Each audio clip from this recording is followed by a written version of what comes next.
Hi students, I just wanted to introduce myself. Welcome to the third quarter. I will be your math teacher this quarter with Utah Students Connect. Just a little bit about myself. I have moved to Utah within the last 2 years, but I have been a math teacher for 20 years. I have taught in Hawaii, Florida, Illinois, Arizona, and Utah. So if you ever need any help, please let me know. As you get started with the actual coursework next week, I want to give you 3 tips or reminders to help you be more successful.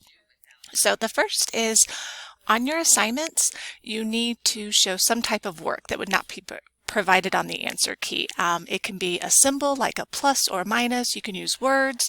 I basically want to see what kind of strategy you're using to show that you understand the process of the question.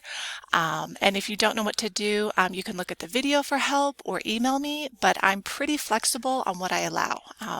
I do look at your work, so if you have any questions, leave a question mark and I'll answer them in the comments, okay? Number 2, if you do need help, I am available every day. I work from 9 to 3, so I can set up a Google Meet invite with you any day or time, so let me know. I love helping students. Usually it's 5 to 10 minutes. It's really quick, and it makes such a big difference.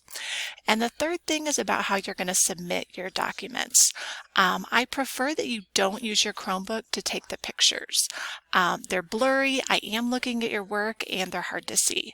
So the best way, I'm going to, down below, I'm going to link 2 videos. If you have access to an iPhone or an Android, you're going to use those to scan your documents and they'll be very clear to see, and it'll actually create them all in one document. So you're not attaching 12 files. So each week I'll give you a new announcement or tips based on feedback that I've received, and let me know if you have any other questions or issues as you get started. All right, good luck, enjoy.